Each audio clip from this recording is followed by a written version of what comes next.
I've always been a collector, whether it was coins or stamps and that, but really took an interest in collecting local Lansing or Ingham County history.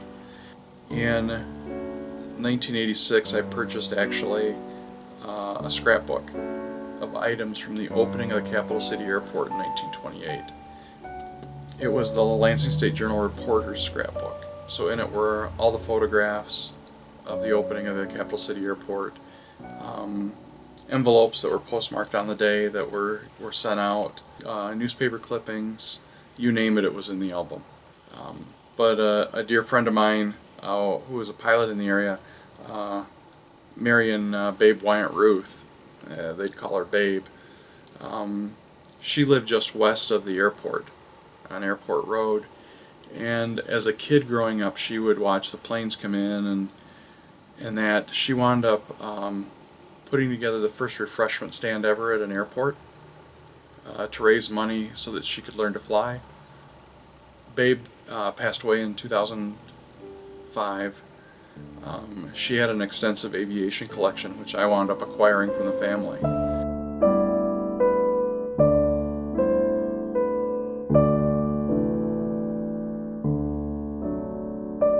These photographs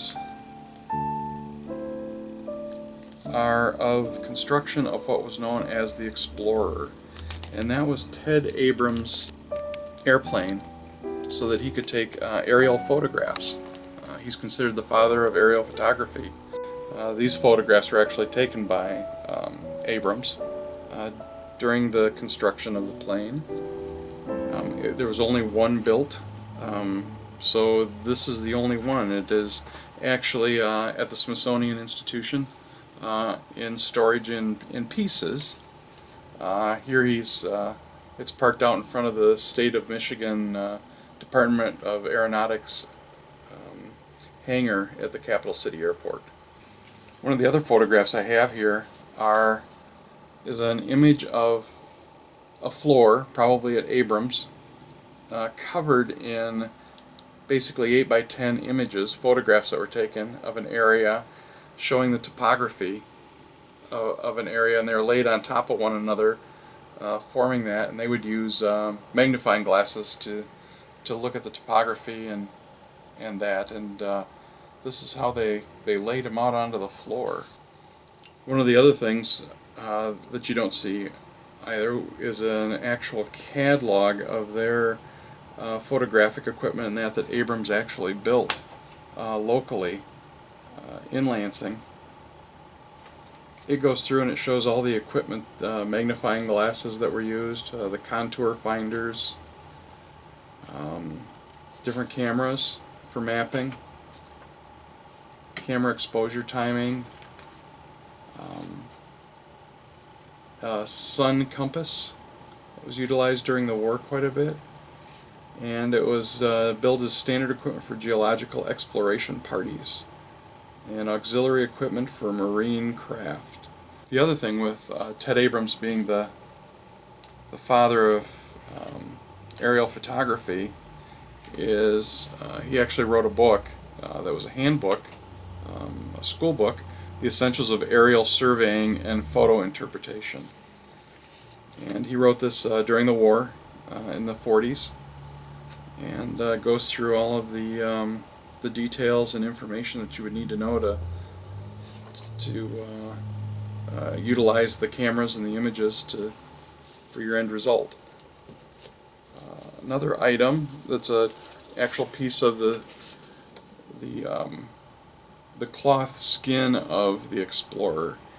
This was removed from it when it was here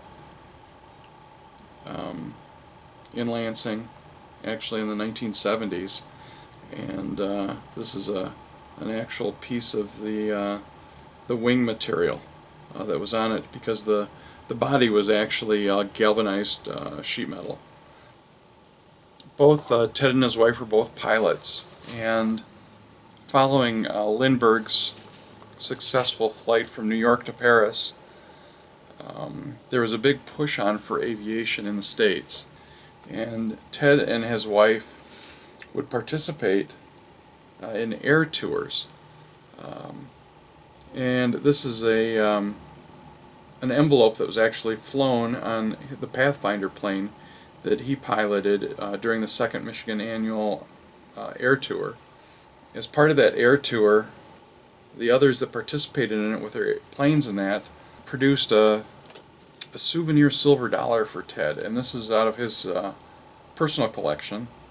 This silver dollar has the back engraved with an outline of the upper and lower peninsula of the state of Michigan, and with the names of all the participants in the 1931 air tour on it.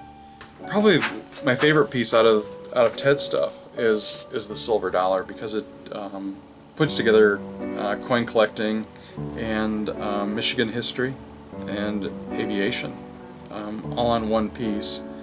These would have been done by a jeweler, and who knows if there are more out there. There may be. Each individual may have had one, but kind of a nice keepsake from the event of promoting aviation in the state of Michigan, and unique as such.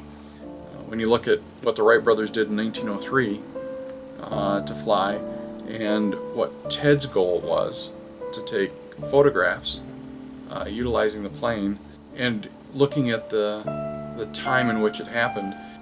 So the plane and him being the father of aerial photography played an important role